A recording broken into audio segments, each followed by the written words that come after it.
Welcome. Navigating with buoys is essential for safe boating.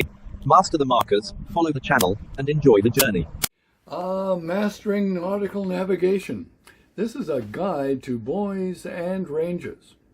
Now, boat navigation is a fundamental skill for every mariner. It requires a synergy of individual clues, electronic aids, and a deep understanding of nautical charts.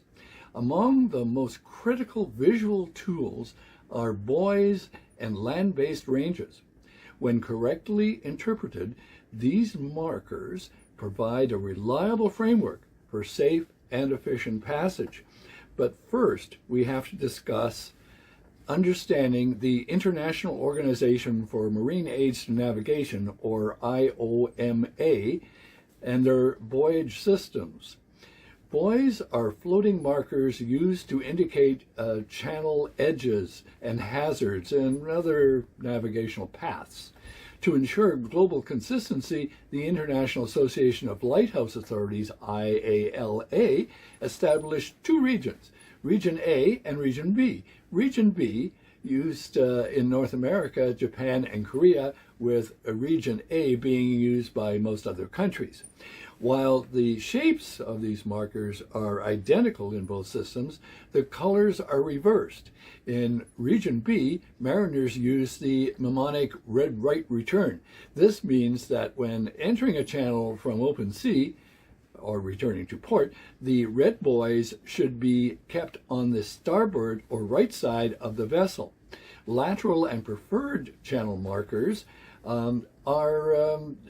they define the edges of a channel.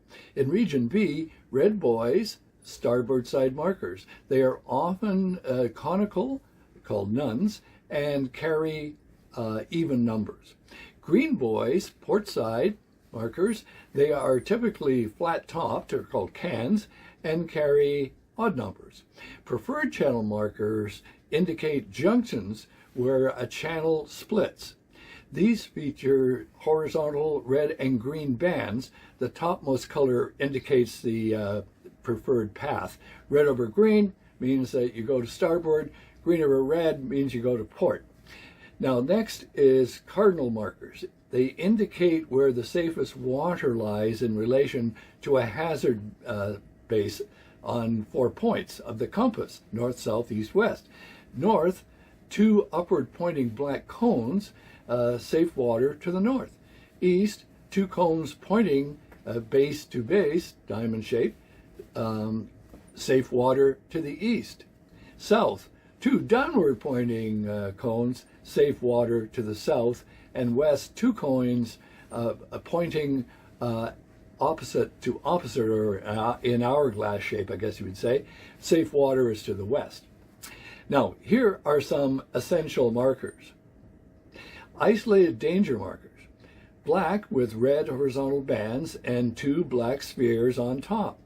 These mark hazards with navigable waters all around the hazard.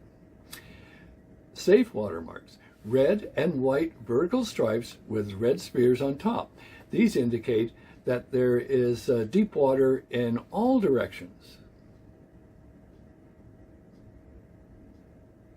Now, there are also specialty markers. Yellow markers used for specific features like pipelines, cables, or race buoys, for that matter. There are land-based aids called ranges. Ranges consist of two stationary markers, towers or beacons, positioned at different distances on land.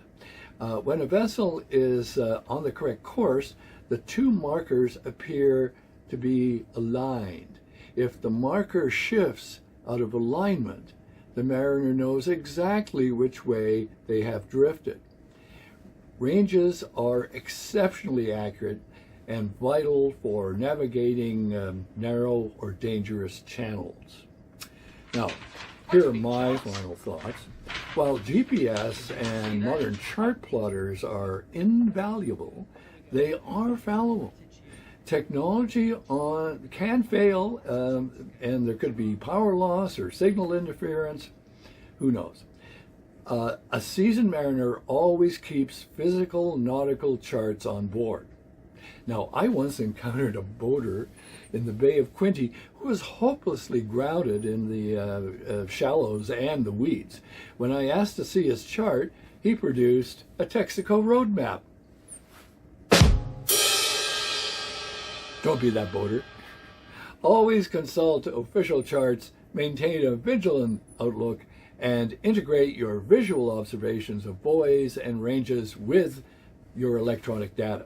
By mastering these visual aids, you can gain the confidence to navigate any waterway safely. So, fair winds, my friends, fair winds, and please subscribe and ring the bell.